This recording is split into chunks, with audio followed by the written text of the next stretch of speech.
So if you click to watch this video, you probably already are familiar with Paraguay as a country. You probably Googled it.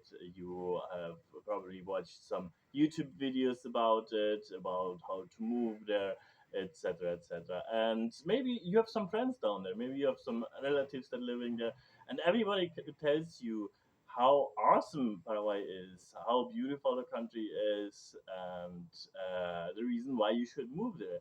But let me tell you the brutally honest truth about Paraguay and show you the other side of the coin. So here are a couple of reasons why you might consider not move to Paraguay.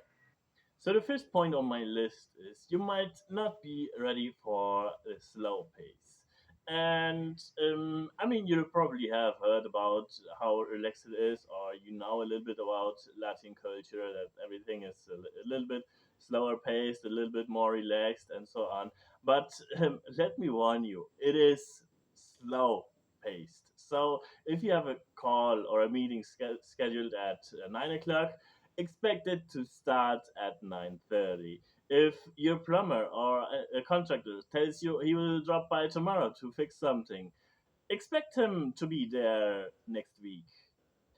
You like the warm climate, you like it warm and relaxed. Well, let me tell you, in Paraguay, it's not just warm, it is hot. It is hot like hell.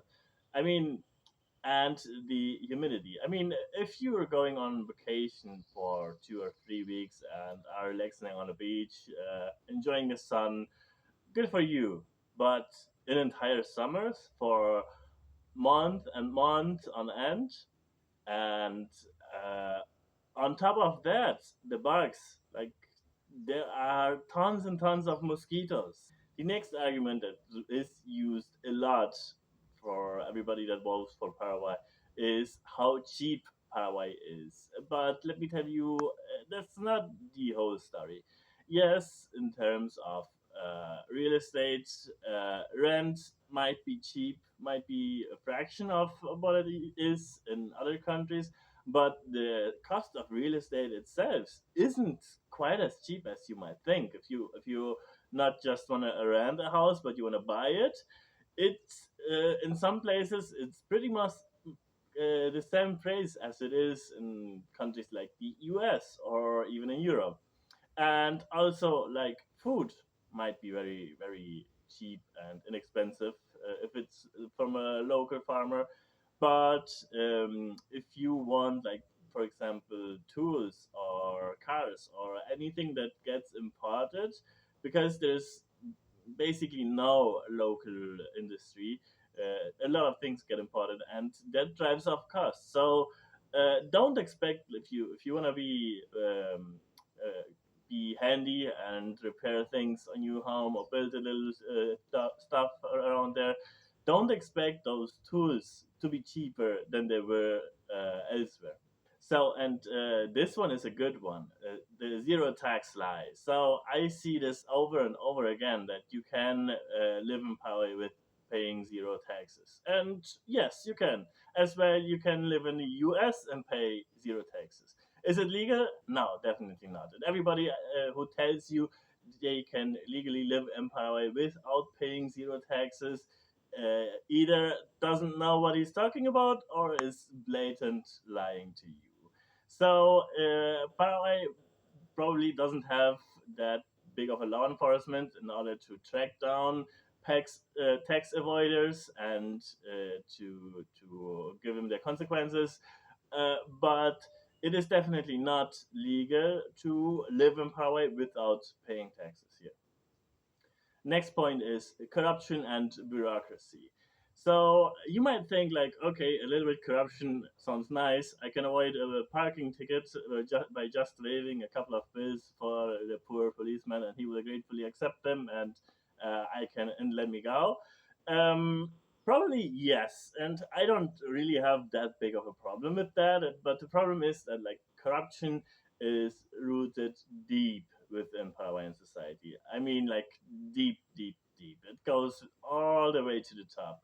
Every institution is deeply corrupt, and it might be convenient if you avoid a ticket, speeding ticket, parking ticket, or whatever, by just paying officer a little bit and he lets you go.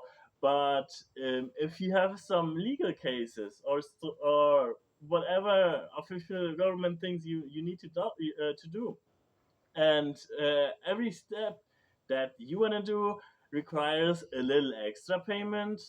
I don't know, it can get painful over time. Also, something that nobody tells you is you will feel like an outsider.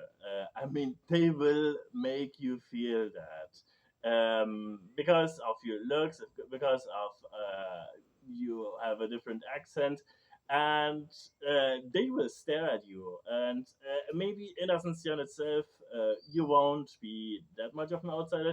But if you go to the countryside, you will look like the cherry on top of a cake.